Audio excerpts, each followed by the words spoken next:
বেগুন দিয়ে বেগুনি না খেয়ে আরও যে সবজি সহজলভ্য আছে সেটা দিয়ে খেলেই হয়, আমরা তাই খাই। যখন ডিম বেশি পাবেন সিদ্ধ করে ফ্রিজে রেখে দেবেন, বহুদিন থাকবে, সহসা নষ্ট হবে না। সব কিছু বিকল্প ব্যবস্থা আছে। প্রতিবছর রোজা শুরু হওয়ার আগে থেকেই বাড়তে শুরু করে নিত্যপণ্যের দাম। এবারও তার ব্যতিক্রম নয়। লেবুর দাম আকাশ ছোঁয়া, বেগুনে লেগেছে আগুন। আওয়ামী সরকারের আমলেও থাকতো নিত্যপণ্যের এমন চড়া দাম। তখন অবশ্য কোনো সবজির দাম বাড়লে তার বিকল্প কি খাওয়া যায় তা নিয়ে বেশ ইউনিক রেসিপি দিতেন ক্ষমতাচ্যুত প্রধানমন্ত্রী শেখ হাসিনা। 2020 সালে রমজান মাসে যখন বেগুনের দাম অনেক বেশি ছিল, তখন সংসদে দাঁড়িয়ে তিনি বলেছিলেন বেগুন দিয়ে বেগুনি না খেয়ে অন্য কম দামি সবজি দিয়ে বেগুনি খাওয়ার জন্য।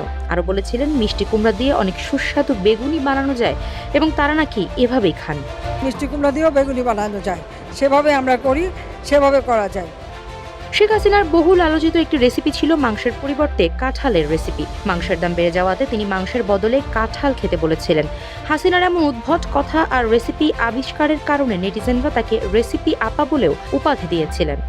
এই কাঁঠালের কাবাব হয়, কাঁঠালের বার্গার হয়। 2019 সালে পেঁয়াজের দাম যখন অনেক বেড়ে গিয়েছিল, তখন তিনি বলেছিলেন পেঁয়াজ ছাড়াও রান্না হয়।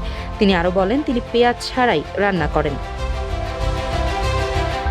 তার হাত থেকে রেহাই পায়নি কাঁচা মরিচও। বর্ষাকালে যখন কাঁচা মরিচের দাম বেড়ে গিয়েছিল, তখন তিনি বলেছিলেন কাঁচা মরিচ যখন সস্তায় পাওয়া যায় তখন সেগুলোকে শুকিয়ে রেখে দিতে। বর্ষাকালে যখন কাঁচা মরিচের দাম বেড়ে যাবে, তখন সেই শুকনা মরিচে পানি ছিটিয়ে দিলেই নাকি সেগুলো আবার ব্যবহারযোগ্য হয়ে যাবে। এরপরে যখন ডিম বেশি পাবেন সিদ্ধ করে ফ্রিজে রেখে দেবেন, বহুদিন থাকবে, সহসা নষ্ট হবে না। সব কিছু বিকল্প ব্যবস্থা আছে। এমনকি ডিম সেদ্ধ করে ফ্রিজে রেখে দেওয়ার পরামর্শ দিয়েছিলেন ক্ষমতাচ্যুত এই প্রধানমন্ত্রী। ডিমের দাম বেড়ে যাওয়ায় তিনি বলেছিলেন ডিম সিদ্ধ করে ডিপ ফ্রিজে রেখে দেবেন। অনেক